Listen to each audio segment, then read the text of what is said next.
நீதித்துறையின் சுயாதீனத்துக்கு பாதிப்பு ஏற்படுத்தும் நடவடிக்கைகளை தடுக்க எதிர்கால அரசியல் நடவடிக்கைகள் தொடர்பில் கலந்துரையாடுவதற்காக எதிர்க்கட்சித் தலைவர்கள் இன்று கொழும்பில் விசேட சந்திப்பொன்றை நடத்தவுள்ளனர்.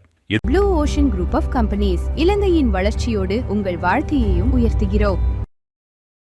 எதிர்க்கட்சித் தலைவர் மற்றும் ஐக்கிய மக்கள் சக்தியின் தலைவர் சஜித் பிரேமதாச தலைமையில் நடைபெறும் இந்த சந்திப்பு கொழும்பு சேர் மார்கஸ் பெர்னாண்டோ மாவட்டத்தில் அமைந்துள்ள எதிர்க்கட்சித் தலைவர் அலுவலகத்தில் இடம்பெறவுள்ளது. உயர் நீதிமன்ற நீதிபதிகளின் ஓய்வு பெறும் வயதை நீடிப்பது தொடர்பான முன்மொழிவுக்கு எதிராகவும் நீதித்துறையின் சுயாதீனத்தை பாதுகாப்பது தொடர்பிலும் எதிர்க்கட்சிகள் ஒருங்கிணைந்த நடவடிக்கைகளை மேற்கொள்வது குறித்து இதில் ஆராயப்படவுள்ளதாக தெரிவிக்கப்பட்டுள்ளது. அரசாங்கத்தின் சில தன்னிச்சையான நடவடிக்கைகள் நீதித்துறையின் சுதந்திரமான செயற்பாட்டுக்கு சவாலாக அமைந்துள்ளதாக எதிர்க்கட்சித் தலைவர் அலுவலகம் குற்றம் சுமத்தியுள்ளது. இந்த சந்திப்பில் முன்னாள் ஜனாதிபதிகளான ரணில் விக்ரமசிங்க, மைத்ரிபால சிறிசேன, முன்னாள் பிரதமர் தினேஷ் குணவர்தன, ஸ்ரீலங்கா பொதுஜன பெரமுனவின் தேசிய அமைப்பாளர் நாடாளுமன்ற உறுப்பினர் நாமல் ராஜபக்ச, பேராசிரியர் ஜி.எல்.